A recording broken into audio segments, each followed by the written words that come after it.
Bonjour à tous. Hier, beaucoup de nos compatriotes ont fait grève ou ont manifesté dans les rues de Paris ou dans les rues d'autres grandes villes de France pour dire leur inquiétude ou leur opposition à la mise en place d'un système universel de retraite. Aujourd'hui encore, la grève est importante. Elle est moins puissante à l'Éducation nationale, mais elle reste forte dans les entreprises de transport public, au premier rang desquelles la SNCF et la RATP. Comme tous les Français, je sais que lorsque des grèves importantes se déroulent dans ces entreprises de transport public, la vie de nos concitoyens s'en trouve affectée. Il est plus difficile de se rendre au travail, plus délicat d'aller chercher ses enfants à l'école, parfois compliqué de pouvoir rendre visite à ses proches. J'entends bien entendu tous ceux qui exercent leur droit parfaitement légitime de faire grève et de manifester, mais j'entends aussi ceux qui souffrent d'une certaine façon, en tout cas qui subissent les désagréments liés à l'exercice de ce droit. Et je veux leur dire que le gouvernement, conscient des difficultés qu'il rencontre, continuera de mettre à leur disposition le maximum de moyens destinés à limiter l'impact de ces grèves. Je pense à l'incitation au covoiturage, je pense évidemment au télétravail, je pense à la mise en place de lignes de bus à l'intérieur des villes ou, le cas échéant, entre les villes. Je pense enfin à la meilleure information possible, grâce notamment au site gouvernement.fr. Ma logique n'est pas, et ma logique ne sera jamais celle de la confrontation. J'ai vu depuis le début de ce débat, depuis que nous avons commencé à travailler sur la question de la mise en place d'un système universel de retraite, j'ai vu certains désigner des catégories de Français en les accusant de tous les maux. J'en ai vu d'autres diffuser des chiffres qui ne correspondent pas à la réalité et qu'ils savent faux, des fake news comme on dit parfois en mauvais français et en bon anglais, des simulateurs qui ne correspondent à rien sinon à l'envie de ne pas informer correctement nos concitoyens. Je le déplore car je pense que la mise en place d'un système universel de retraite qui permet de garantir à tous nos concitoyens leur retraite et celle de leurs enfants, qui permet de mettre en place un système plus juste et plus solide, mérite un débat de fond, un débat éclairé, un débat auquel, je le sais, nos concitoyens sont prêts. Car nos concitoyens savent que la très grande diversité des régimes actuels, des 42 régimes de retraite actuels, ne peut pas perdurer. Ils savent qu'il faudra un jour renoncer à des régimes spéciaux qui ne sont plus compris. Ils savent même qu'au fur et à mesure, nous allons devoir travailler un peu plus longtemps.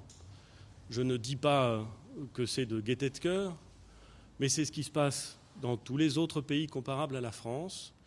Et c'est ce qui se passe déjà d'une certaine façon, puisque, s'agissant du régime général, par exemple, nos concitoyens partent en moyenne après, et largement après, l'âge légal de départ à la retraite. La question qui se pose, c'est ces adaptations, ces transformations, voulons-nous les faire brutalement dans l'urgence ou préférons-nous les mettre en place raisonnablement, progressivement, sans brutalité, alors que nous avons le temps? C'est évidemment le choix qu'a fait le gouvernement et le choix qu'a fait la majorité. Je voudrais, dans cette période de grève et d'inquiétude, adresser quelques messages simples. Aux Français, d'abord, à tous les Français. Je veux dire que si nous cherchons à mettre en place ce système universel de retraite, c'est parce que nous avons la conviction qu'il permettra à chaque Français de cotiser de la même façon et de bénéficier des mêmes droits. Le système que nous voulons installer est un système juste qui remplace la solidarité au sein de chaque métier par une solidarité véritablement nationale où tous les Français sont solidaires de tous les Français, quel que soit leur statut, leur métier, le régime de retraite auquel ils étaient affiliés.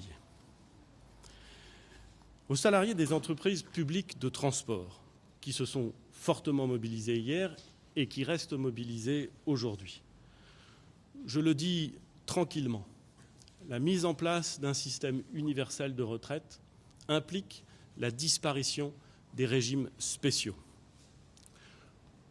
Je ne crois pas que les Français puissent durablement accepter des régimes qui conduisent aujourd'hui certains à partir, alors qu'ils font le même métier, avec un peu plus et beaucoup plus tôt que d'autres.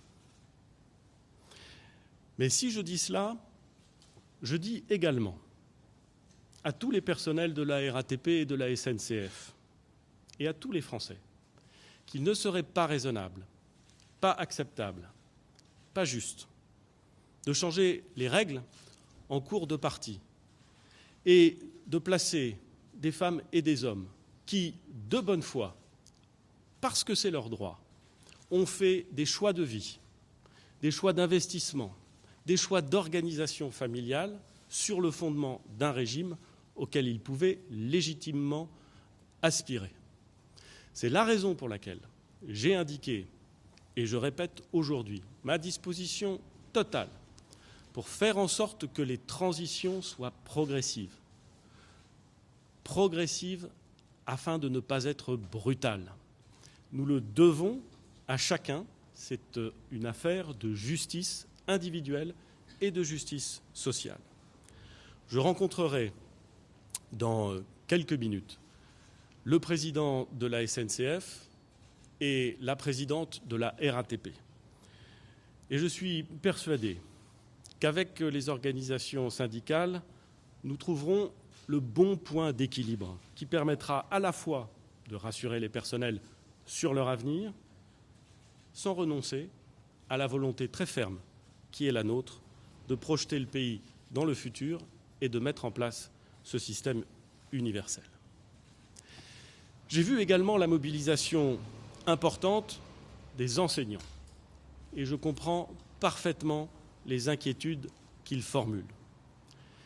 Il est vrai, il est exact que l'application absurde des nouvelles règles les pénaliserait. Et c'est d'ailleurs tellement vrai que nous avons dit dès le début, avec le président de la République, que nous nous engagions à ce que les pensions des enseignants de France ne baissent pas. Je veux le dire de façon la plus claire possible. Le système universel, ça n'est pas la baisse des pensions des enseignants. Au contraire, c'est la revalorisation progressive de leur traitement de façon à ce que leur pension, leur pouvoir d'achat au moment des retraites ne baisse pas.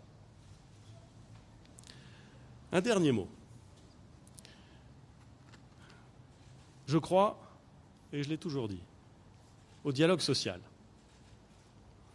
Et il est arrivé, dans les mois et peut-être dans les années qui ont précédé ce moment, que certains critiquent le gouvernement pour la verticalité avec laquelle il aurait pris des décisions. Nous avons, s'agissant de la mise en place du système universel de retraite, fait le choix du dialogue social. Dès janvier 2018, jusqu'à juillet 2019 dans la première phase. Puis, depuis août 2019 jusqu'à la semaine prochaine, nous avons fait le choix, avec le haut-commissaire Jean-Paul Delevoye, avec la ministre des Solidarités et de la Santé Agnès Buzyn, de rencontrer, de discuter avec le plus grand nombre possible d'organisations syndicales et avec les Français. Je rappelle la consultation qui a été engagée par le haut-commissaire et les réunions publiques tenues par le président de la République, par moi-même, par le haut-commissaire, afin d'échanger avec les Français sur ce système universel que nous voulons construire. Le dialogue social, c'est respecter le calendrier que nous nous sommes fixés. C'est écouter et c'est essayer d'intégrer les propositions qui sont formulées. C'est la raison pour laquelle la ministre des Solidarités et de la Santé et le haut-commissaire aux retraites rencontreront lundi l'ensemble des organisations syndicales et patronales pour clôturer le cycle de négociations sociales et de débat avec les Français qui a été ouvert sur le sujet des retraites. Ils établiront un bilan complet des attentes, des préoccupations, des points d'accord et des points de désaccord. Je présenterai ensuite, mercredi prochain, à 12h, au Conseil économique, social et environnemental, qui est la chambre du dialogue social et des corps intermédiaires, l'intégralité du projet du gouvernement. Le débat pourra ainsi s'organiser autour de propositions claires qui prendront en compte bien des propositions formulées par les organisations syndicales et qui garantiront aux Français la justice, la solidité, la solidarité de leur système de retraite. Je vous remercie.